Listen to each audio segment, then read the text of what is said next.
నమస్తే నా పేరు తేజస్విని బీసీఎన్ న్యూస్ కి స్వాగతం ముందుగా ముఖ్యాంశాలు బర్డ్ ఫ్లూ పై ఆందోళన వద్దు చికెన్ గుడ్లను 100 డిగ్రీల ఉష్ణోగ్రత వద్ద ఉడికించి తీసుకుంటే వైరస్ ప్రభావం ఉండదని మంత్రి అచ్చెన్నాయుడు వెల్లడి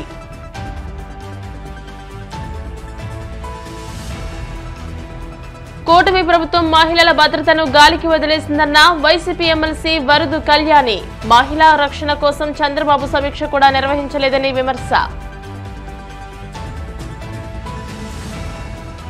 రాష్ట్రంలో శాంతి భద్రతల పట్ల పవన్ కళ్యాణ్ బాధ్యతలు తీసుకోవాలన్న శైలజానాథ్ యాత్రల పేరుతో తప్పించుకునే ప్రయత్నం చేస్తున్నారని విమర్శ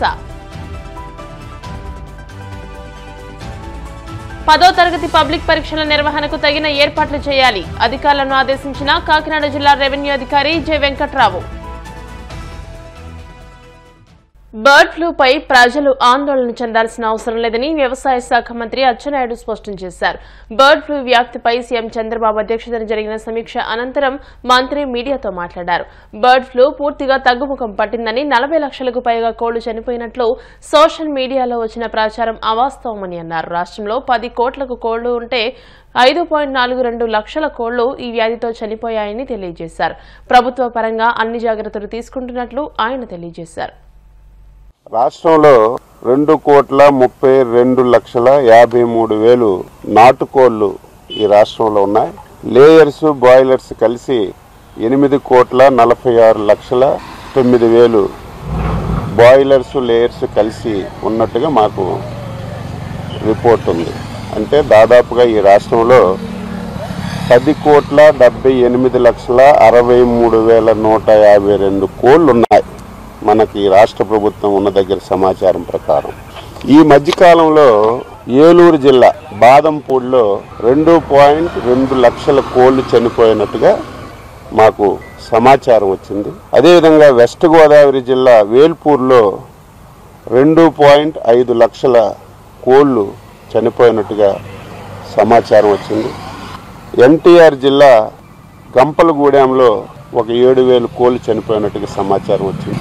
వెస్ట్ గోదావరి జిల్లా కానూరులో 65,000 కోళ్లు చనిపోయినట్టుగా మాకు సమాచారం వచ్చింది. వెంటనే రాష్ట్ర ప్రభుత్వం అలర్ట్ అయి అధికార యంత్రాంగానికి పంపించి అక్కడ ఏవైతే చనిపోయే బర్డ్స్ అన్ని కూడా అత్యంత ఆధునికమైనటువంటి ల్యాబ్ భోపాల్లో ఉంటే అక్కడ పంపించాం.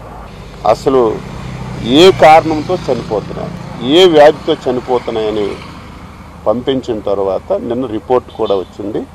అవి బర్డ్ ఫ్లూతో కూడా చనిపోయాయని చెప్పి రిపోర్ట్ వచ్చింది.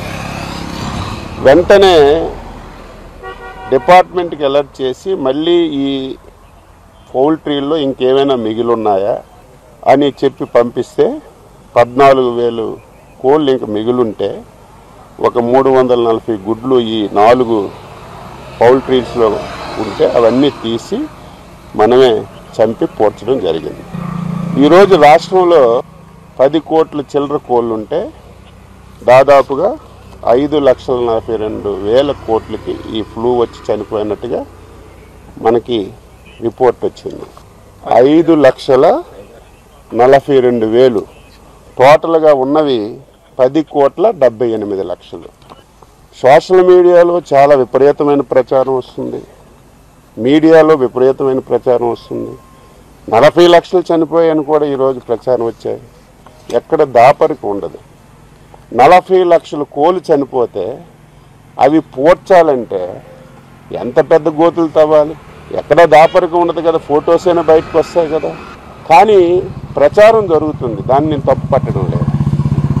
ఇదేంటంటే ఎప్పుడు కూడా తక్కువ టెంపరేచర్ ఉండేటప్పుడు ఇది వచ్చినటువంటి పరిస్థితులు ఎక్కడా ఉంటాయి. అయితే రాష్ట్ర ప్రభుత్వం ముందుగా మేల్కొని దీన్ని మనం ల్యాబ్కు పంపించాం. ఏవైతే ఈ పౌల్ట్రీస్లో వచ్చాయో ఆ పౌల్ట్రీస్ అన్నీ రెడ్ జోన్లోకి తీసుకొచ్చాం. ఆ పౌల్ట్రీస్కి దగ్గర ఉన్నటువంటి 10 కిలోమీటర్లో షాపులన్నీ కూడా క్లోజ్ చేయించాం. మిగతా దగ్గర ఎక్కడ కూడా ఈరోజు కొన్ని దగ్గరలో అయితే ఇంకా ప్యానిక్ అయి 10-15 రోజులు కోళ్ళు తినొద్దు, గుడ్లు తినొద్దని టామ్ వేయించేస్తున్నారు. రాష్ట్ర ప్రభుత్వం తరపున స్పష్టంగా హామీ ఇస్తున్నాం, దీని నుంచి ఆందోళన చెందవలసిన అవసరం లేదు. ఇది పూర్తిగా తగ్గుముఖం పట్టింది. దానికి కారణం ఏమిటంటే టెంపరేచర్ ఎంత ఎక్కువగా పెరిగితే అంత వేగంగా ఈ వ్యాధి తగ్గుముఖం పడుతుంది. ఈ మధ్యకాలంలో మీరు చూశారు, టెంపరేచర్ కూడా విపరీతంగా పెరిగింది. ఇదేదో డైరెక్ట్గా కోడి మాంసం తినరు, డైరెక్ట్గా గుడ్డులు తినరు. ఇది ఒకవేళ ఎక్కడైనా చిన్నది ఉంటే డిగ్రీల సెంటీగ్రేడ్ వరకు ఈ వ్యాధి బతుకుంటుంది. 70 డిగ్రీలు దాటిన తర్వాత ఇది ఆటోమేటిక్ చనిపోతుంది. ఈవేళ కోడిగుడ్డు ఉడకబెట్టినా సరే 70 డిగ్రీల కంటే ఎక్కువ వేడి దగ్గరే ఉడుకుతుంది. ఈవేళ కోడి మాంసం ఉడికినా 100 డిగ్రీల కంటే ఎక్కువ ఉడుకుతుంది. ఎక్కడ కూడా ఎవరు ఆందోళన చెందవలసిన అవసరం లేదు. ప్రభుత్వం ఇప్పటికే అప్రమత్తమైంది. ఇది కూడా ఎందుకు వచ్చిందని చెప్పి మేము డీటెయిల్గా దీని మీద ఎంక్వైరీ చేస్తే ఈ పౌల్ట్రీ వాళ్ళు సరిగా శానిటేషన్ చేయకపోవడం వల్ల రాష్ట్రంలో మహిళలకు అన్యాయం చేసే వాళ్ల తాట తీస్తానని డిప్యూటీ సీఎం పవన్ కళ్యాణ్ చెప్పారని లక్ష్మి అనే మహిళను వేధించిన జనసేన నేత కిరణ్ రాయల్ తాట ఎందుకు తీయలేదని వైసీపీ ఎమ్మెల్సీ వరదు కళ్యాణి ప్రశ్నించారు. విశాఖలో మీడియాతో మాట్లాడుతూ కూటమి ప్రభుత్వం మహిళల భద్రతను గాలికి వదిలేస్తుందని విమర్శించారు. రాష్ట్రంలో ప్రతిరోజు మహిళలపై దారుణాలు జరుగుతూనే ఉన్నాయన్నారు. టీడీపీ ఎమ్మెల్యే కొలికపూడి శ్రీనివాస్ వేధింపులు తాళలేక మహిళ ఆత్మహత్యాయత్నం చేసిందని ఆవేదన వ్యక్తం చేశారు. కూటమి పాలనలో మహిళల మానాలు పనంగా పెడితేనే సంక్షేమ పథకాలు అందుతున్నాయని దుయ్యబట్టారు. రోజు మహిళల మీద ఏదో ఒక సంఘటన జరుగుతూ ఉంది, మనం వింటూ ఉన్నాం. కానీ ఈ ముఖ్యమంత్రి గారు కానీ, హోమ్ మినిస్టర్ గారు కానీ, మంత్రులు కానీ మహిళల భద్రత కోసం, రక్షణ కోసం ఎటువంటి చర్యలు తీసుకోవట్లేదు అనేది స్పష్టమైంది. రీసెంట్ గా మనం తీసుకుంటే తిరుపతిలో జనసేన నాయకుడైన కిరణ్ రాయల్ అనే వ్యక్తి వలన లక్ష్మి అనే వ్యక్తి బాధించబడి ఎంత ఘోరంగా కన్నీళ్లు పెట్టుకుని రోడ్డు మీదకి వచ్చి తన కష్టాలు చెప్పుకుంటే కనీసం ఈ కూటమి ప్రభుత్వం ఏమైనా ఆ మహిళకి రక్షణ ఇచ్చిందా, ఆ మహిళకి ఏమైనా న్యాయం చేసిందా అని నేను అడుగుతూ ఉన్నాను. ఆమె కేసు పెడితే కనీసం ఎఫ్ఐఆర్ లేదు, ఒక విచారణ లేదు. ఎంత దారుణం! ఒక మహిళ రోడ్డెక్కి కన్నీళ్లు పెట్టుకొని తమ బాధని వ్యక్తం చేస్తే కనీసం విచారణ కూడా చేయరా, ఒక కేసు కూడా ఉండదా? ఇంత దారుణంగా మహిళల రక్షణ ఉంటుందా? మహిళలకి ఇంత దారుణంగా అన్యాయం జరుగుతుందా ఈ కూటమి ప్రభుత్వంలో నేను అడుగుతూ ఉన్నాను. పవన్ కళ్యాణ్ గారు రాయలసీమ వెళ్ళినప్పుడు ఏం చెప్పారు? ఎన్నికల సమయంలో మహిళలకి ఎక్కడైనా అన్యాయం జరిగితే అన్యాయం చేసిన వాళ్ళకి తాట తీస్తాం, అలాగే తొక్కి పెట్టి నార తీస్తాం అన్నారు. మరి మీ పార్టీ నాయకుడు ఒక మహిళకి ఎంత అన్యాయం చేస్తే తిరిగి డబ్బులు తీసుకొని డబ్బులు చెల్లించకుండా తిరిగి బెదిరిస్తూ ఉంటే, వేధింపులు గురి చేస్తూ ఉంటే మీరు తాట తీశారా, తొక్కి పెట్టి నార తీశారా పవన్ కళ్యాణ్ గారు అని నేను అడుగుతూ ఉన్నాను.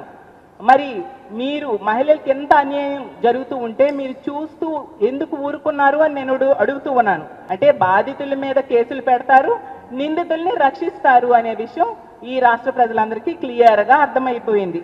ఈ రాష్ట్రంలో చూసుకుంటే ఎన్నో సంఘటనలు జరుగుతూ ఉన్నాయి. మనం చూసాం, టీడీపీ ఎమ్మెల్యే అయిన ఆదిమూలం అనే వ్యక్తి ఒక మహిళని వేధించాడు.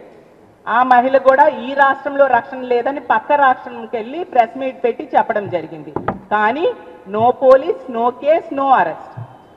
అలాగే తీసుకుంటే జనసేన నాయకుడైన ఈ కిరణ్ రాయల్ అనే వ్యక్తి విషయంలో కూడా మనం చూసాం. ఆ లక్ష్మి అనే మహిళను బ్లాక్మెయిల్ చేసినా కూడా no police, no case, no arrest. అలాగే తీసుకుంటే తిరువూరు ఎమ్మెల్యే కొలికపూడి శ్రీనివాస్ గారి వేధింపుల వలన ఒక మహిళ ఆత్మహత్య యత్నం చేసుకుంది. ఆ సంఘటనలో కూడా no police, no case, no arrest. అలాగే తీసుకుంటే జనసేన ఎమ్మెల్యే పంతం నానాజీ గారి వలన ఒక దళిత ప్రొఫెసర్ని అతను దండించడం జరిగింది. కానీ no police, no case, no arrest. అంటే ఎంత దారుణమైన పరిస్థితులు నెలకొని ఉన్నాయో అర్థం చేసుకోవచ్చు. ఈ రాష్ట్రంలో ముఖ్యమంత్రి గారికి కానీ, హోమ్ మినిస్టర్ గారికి కానీ మహిళలంటే అలాగే ప్రజలంటే ఇంత చులకన భావన ఉందా అనేది విషయం స్పష్టంగా అర్థమవుతుంది రాష్ట్ర ప్రజలకి. అలాగే మొన్ననే విన్నాం, అనంతపురం జిల్లా తాడిపత్రి పట్టణంలో ఒక విఆర్ఓ దగ్గరికి ఒక మహిళ వెళ్ళి రేషన్ కార్డు కావాలి అని అడిగింది. అడిగితే ఆ విఆర్ఓ ఏం చేశాడు? మీ కూతుర్ని మా ఇంటికి పంపిస్తే రేషన్ కార్డు ఇస్తాను అని చెప్పాడు. ప్రభుత్వ సంక్షేమ పథకాలని అందుకోవాలి పేద ప్రజలు అంటే వాళ్ళ మానాల్ని పనంగా పెట్టాలా ఈ కూటమి ప్రభుత్వంలో అని ముఖ్యమంత్రి గారిని, హోమ్ మినిస్టర్ గారిని నేను అడుగుతూ ఉన్నాను. గతంలో జగన్మోహన్ రెడ్డి గారి ప్రభుత్వంలో ఒక సంక్షేమ పథకం ఏదైనా రావాలి అంటే ఇంటికి వచ్చి ఇచ్చేవారు. అలాంటిది ఈ రోజు ఈ కూటమి పాలనలో తమ మానాల్ని పరంగా పెడితే గానీ సంక్షేమ పథకం రాదా? ఎందుకు వీళ్ళు ఎంత విజృంభించి ఎంత ధైర్యంగా ఆ మహిళని వాళ్ళ కూతుర్ని ఇంటికి రమ్మని చెప్పారు అంటే ఎంత ఘోరంగా ఇక్కడ శాంతి భద్రతలు విఫలమయ్యాయి, మహిళల రక్షణలో ఈ కూటమి ప్రభుత్వం విఫలమైంది. కాబట్టి ఈ రోజు ఈ దుర్మార్గులకి ఎంత ధైర్యం వచ్చి ఇంత ధైర్యంగా వాళ్ళ అమ్మాయిని రమ్మని చెప్పేంత ధైర్యం వచ్చింది. ఆమె స్వయంగా ఒక వీడియో చేసి సోషల్ మీడియాలో పోస్ట్ చేసింది. అంటే ఈ ప్రభుత్వం న్యాయం చేయదు కాబట్టి ఈ విధంగా చేస్తే అయినా మాకు న్యాయం జరుగుతుంది అని ఆ మహిళ భావించింది. అంటే ఎంత దారుణంగా ఈ రాష్ట్రంలో లా అండ్ ఆర్డర్ ఉంది, మహిళల రక్షణ ఎంత దారుణంగా ఉంది అనే విషయం మనం అర్థం చేసుకోవచ్చు. ఉప ముఖ్యమంత్రి పవన్ కళ్యాణ్ పై ఇటీవల వైసీపీలో చేరిన మాజీ మంత్రి సాకే శైలజానాథ్ కీలక వ్యాఖ్యలు చేశారు. యాత్రల పేరుతో డిప్యూటీ సీఎం తప్పించుకునే ప్రయత్నం చేస్తున్నారని విమర్శించారు. అనంతపురంలో ఆయన మీడియాతో మాట్లాడుతూ రాష్ట్రంలో జరుగుతున్న అరాచకం, శాంతి భద్రతలపై డిప్యూటీ సీఎం పవన్ కళ్యాణ్ బాధ్యత తీసుకోవాలన్నారు. ఏపీలో శాంతి భద్రతల గురించి ఎంత తక్కువ మాట్లాడితే అంత మేలని ఆయన వ్యాఖ్యానించారు. ఇంతకు ముందు సోషల్ మీడియాలో ఫేక్ పోస్టులపై పవన్ సీరియస్ కామెంట్స్ చేసిన తర్వాతనే పోలీస్ శాఖ తీవ్రంగా స్పందించింది. సోషల్ మీడియాలో తప్పుడు ప్రచారం చేసే వారిపై కేసులు నమోదు చేసి అరెస్టులు చేశారు. ఇప్పుడు శైలజానాథ్ శాంతి భద్రతలపై మాట్లాడుతూ పవన్ కళ్యాణ్ బాధ్యతలు తీసుకోవాలని వ్యాఖ్యలు చేయడం హాట్ టాపిక్ గా మారింది. ఆంధ్రప్రదేశ్ రాష్ట్రంలో ఎన్డీఏ కూటమి చంద్రబాబు నాయుడు నాయకత్వంలో సత్యదూరమైన హామీలు ఇచ్చి సత్యదూరమైన మాటలు అబద్ధాలు చెప్పి రోజున గద్దెనెక్కిన నేపథ్యంలో ఆంధ్రప్రదేశ్ రాష్ట్ర ప్రజలకు కష్టాలు రోజు రోజుకు పెరుగుతున్న కాలంలో ఎన్డీఏ యొక్క ఆర్థిక సామాజిక విధానాల్ని రాజకీయ విధానాలను ఎదుర్కోగలిగింది జగన్మోహన్ రెడ్డి నాయకత్వంలో ఉన్న వైఎస్ఆర్సీపీ పార్టీని నమ్మి ఇక్కడి నుండి ఎన్డీఏ కూటమిని ఎదుర్కోవాలి అనే ఉద్దేశంతో చేయడం జరిగింది. రాజకీయాలు అన్నది అందరికీ చెప్పాలనుకున్నా ఈ జిల్లాలోను ఈ రాష్ట్రంలోను కూడా రాజకీయాలన్నది ప్రజల సంక్షేమం కోసమే కానీ ఏదో ప్రతీకారాల కోసం కాని సంగతి అధికార పక్షం గుర్తుపెట్టుకోవాలి. మిమ్మల్ని గెలిపించింది మీరు సూపర్ 6 అమలు చేస్తారని, సూపర్ 6 అమలు చేయలేని డబ్బులు లేవని మాట్లాడిన బాబు గారు, సీఎం గారు గౌరవంగా అడుగుతా ఉన్నాం మిమ్మల్ని, మాట ఇచ్చేటప్పుడు మీకు ఆ మాత్రం గుర్తు లేదా? మీ దగ్గర పైసలు ఉన్నాయో లేదో ఆలోచన లేదా? ఆలోచన లేకుండా మీరు మాట ఇచ్చింటే మమ్మల్ని మాయ చేద్దామని, మోసం చేద్దామని, ఒకవేళ ఇప్పుడు చేయకూడదు అనుకుంటే మీరు మాకు చేయకూడదనే కోరిక ఉండడం వల్ల తప్ప ఇంకోటి కాదని నేను బలంగా నమ్ముతా ఉన్నా. మీరు ఆ రోజు ఎన్నికల్లో చెప్పారు కదా 12 లక్షల కోట్ల రూపాయలు జగన్మోహన్ రెడ్డి గారు అప్పులు చేశారు అని చెప్పేసి. అదే అసెంబ్లీలో మళ్ళీ 6.5 లక్షలకి 7 లక్షలకు కుదించి దాదాపు 7 లక్షల కంటే తక్కువ కోట్ల అప్పు ఉన్నాయని చెప్పారు కదా.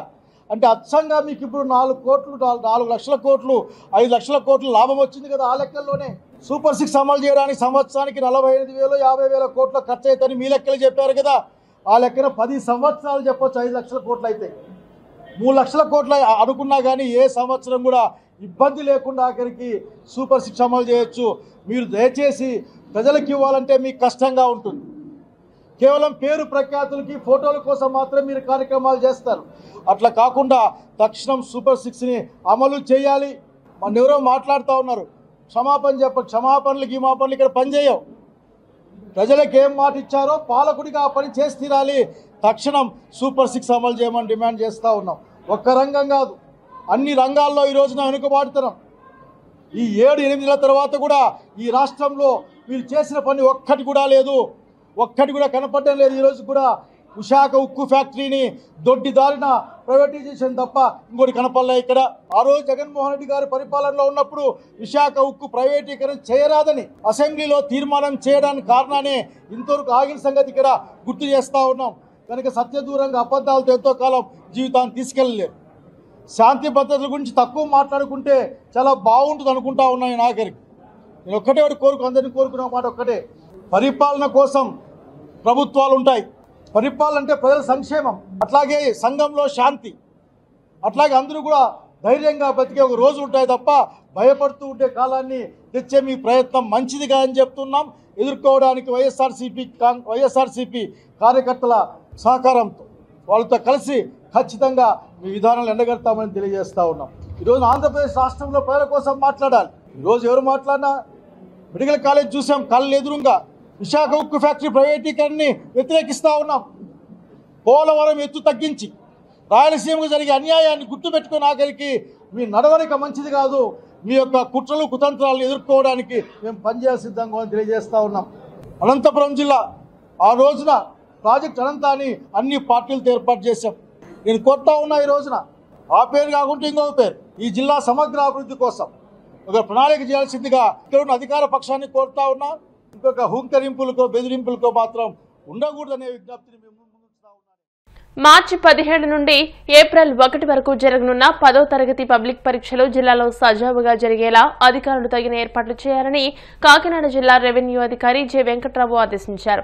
కాకినాడ కలెక్టరేట్లో 10వ తరగతి ఇంటర్మీడియట్ పరీక్షల నిర్వహణపై రెవెన్యూ, పాఠశాల విద్య, ఓపెన్ స్కూల్ సొసైటీ, పోస్టల్, జిల్లా పరిషత్, పోలీస్, ట్రెజరీ, రవాణా, విద్యుత్, వైద్య, ఆరోగ్యం, ఆర్టీసీ, పంచాయతీ, మున్సిపల్ తదితర శాఖల అధికారులతో డిఆర్ఓ వెంకట్రావు సమావేశం నిర్వహించారు. పరీక్షా కేంద్రాలు, పరీక్షా పత్రాల స్టోరేజ్ పాయింట్లు, పోలీస్ బందోబస్తు, ఆర్టీసీ బస్సుల ఏర్పాట్లు, వివిధ శాఖల మధ్య సమన్వయం తదితర అంశాలపై ఈ సందర్భంగా ఆయన అధికారులతో చర్చించారు.